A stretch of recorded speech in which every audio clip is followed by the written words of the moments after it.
Pada tahun 1357, Prabu Hayam Wuruk, Raja termasyhur sepanjang sejarah Majapahit, telah berusia 23 tahun dan telah memasuki usia ideal untuk memiliki pasangan hidup. Apalagi Prabu Hayam Wuruk sangat tampan, berbudi luhur, serta telah mencapai tingkatan yang begitu tinggi. Dalam usianya yang masih begitu muda, namun hingga kini belum ada satupun gadis yang menarik hati sang Prabu, baik dari golongan bangsawan maupun gunung api bumi.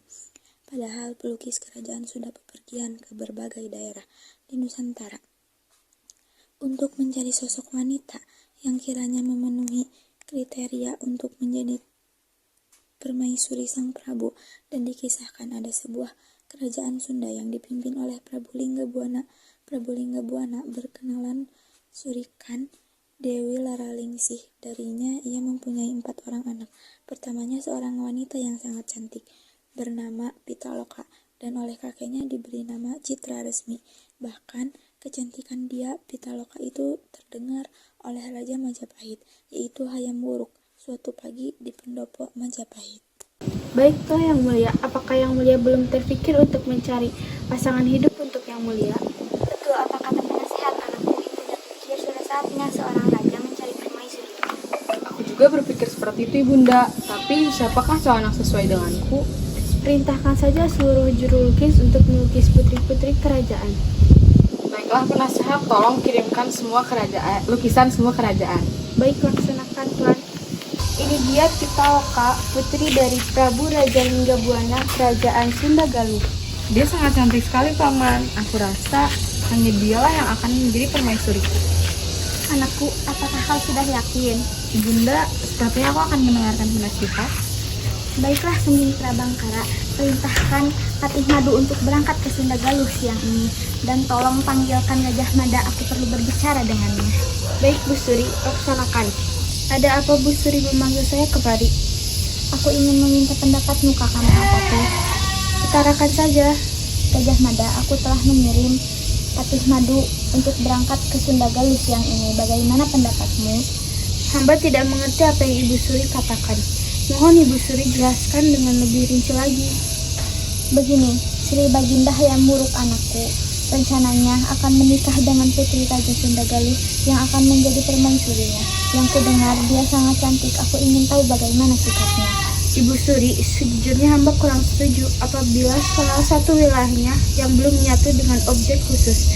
Padahal dari Sumatera hingga Maluku di timur semuanya telah menghapus komentar dalam memberikan waktu pada Sunda Galuh untuk memutuskan menyatu dengan Majapahit. Atau hamba sendiri yang akan mengirim pasukan untuk mengirimkan mereka. Gajah Mada, aku minta untuk kau tidak bergegabah. Hamba telah memberikan pendapat. Maaf Ibu Suri, hamba tidak punya waktu. Hamba pamit. Sementara itu, utusan Majapahit yang akan berangkat ke Sunda Galuh baru saja berangkat nan jauh di barat. Di Sunda Galuh, seorang emban istana sedang termangu di pinggiran danau. Emban itu termangu karena melihat sosok seorang laki-laki muda yang tampak sedang melukis sesosok wanita. Karena penasaran, sang emban pun mendekat. Emban itu bernama Pritaya. Hai Tuan, apa yang sedang kau lukis? Apa kau tidak lihat siapa yang sedang aku lukis? Dia ini gadis paling cantik di dunia. Aku menyukainya. Kau amat kurang ajar, akan kuadukan pada istana karena telah mengancam Sekar Datun Galuh Sunda tanpa izin. Aku tidak takut.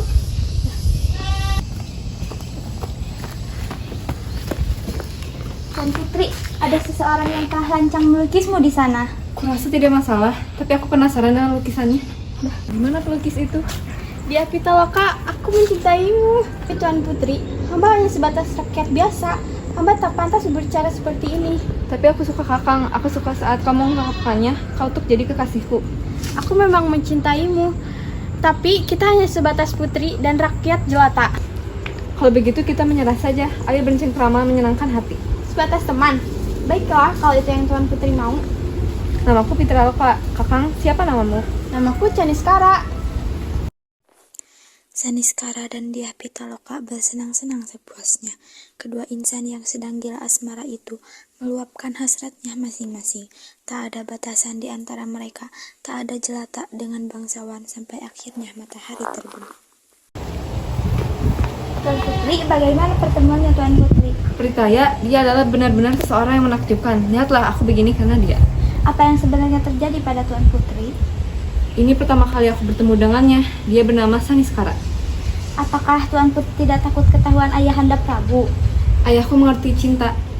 Baiklah Tuan Putri, saran hamba agar tetap berhati-hati karena kita tidak tahu siapa Saniskara itu.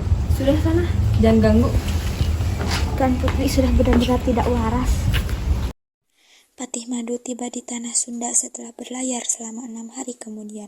Patih Madu menghadap Raja Sunda. Sang raja pun senang putrinya dipilih Raja Majapahit yang ternama tersebut. Mohon maaf Baginda Prabu, saya adalah Patih Madu, utusan dari Yang Mulia Hayam Wuruk. Beliau kembali ingin melamar putri Dyah Pitaloka. Kabar baik jika Hayam Wuruk ingin melamar putriku. Namun jawabannya aku serahkan kepada Pitaloka. Ayah, beri aku waktu untuk menjawabnya. Patih Madu, tolong berikan dia waktu untuk menjawabnya. Baik. Patih Madu kembali ke Majapahit dan menyampaikan pesan dari Prabu Linggabuana di pendopo. Hanya tersisa Dyah Pitaloka dan Dewi Laralingsi. Dyah Pitaloka, kenapa kau tidak terima saja lamaran itu? Apalagi lamaran itu berasal dari Prabu Hayam Wuruk Raja Majapahit. Derajatmu akan tinggi. Lagi pula ibu takut jika penolakan itu menjadi sebuah ancaman bagi negeri ini. Aku sudah mempertimbangkan sesuatu, Ibunda. Sesuatu apa? Apa kau sedang memikirkan pria lain? Kelak Ibunda akan mengerti. Tolong beri aku waktu. Baiklah anakku, kau pikirkan baik-baik. Setelah pertemuan itu, Saniskara mengadakan pertemuan diam-diam dengan Dyah Pitaloka. Namun tanpa disangka, sedari tadi Patih Suradipati memperhatikan gerak-gerik pasangan yang telah dimabuk cinta itu.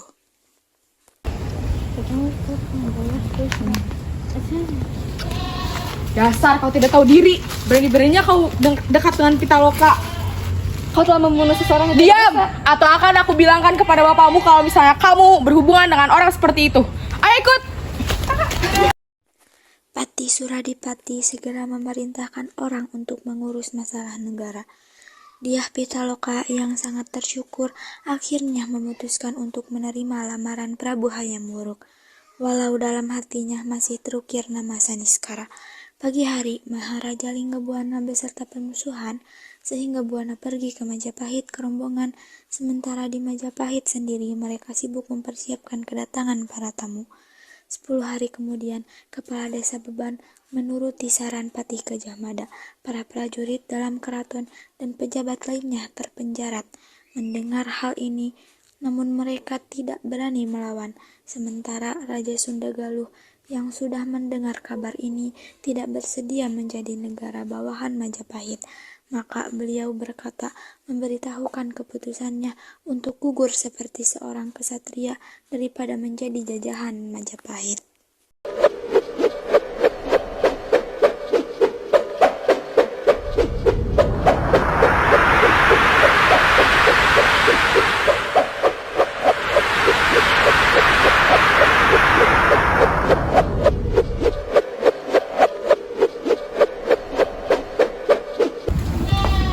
Suamiku, bangun, bangun. Aku sudah tidak sanggup lagi. Lebih baik aku mati. Takdir telah menjalani apa yang aku impikan. Biarkan aku mati.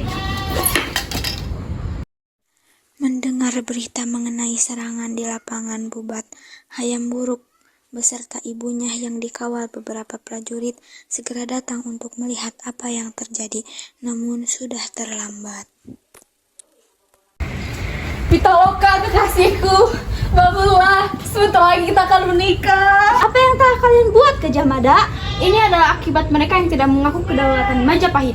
Kau benar-benar keterlaluan. Sebentar lagi kau akan diusir dari Majapahit. Atas kesalahan besar yang dibuatnya, Mahapatih Gajah Mada dicopot dari jabatannya dan menyingkir ke daerah selatan. Sedangkan Prabu Hayam Wuruk tidak perlu lama-lama bersedih hati, karena meskipun gagal memperistri sekar kedatangan Sunda Galuh, Dyah Pitaloka Citra resmi tak lama waktu berselang, Hayam Wuruk menikah dengan sepupunya sendiri, Sri Sudewi.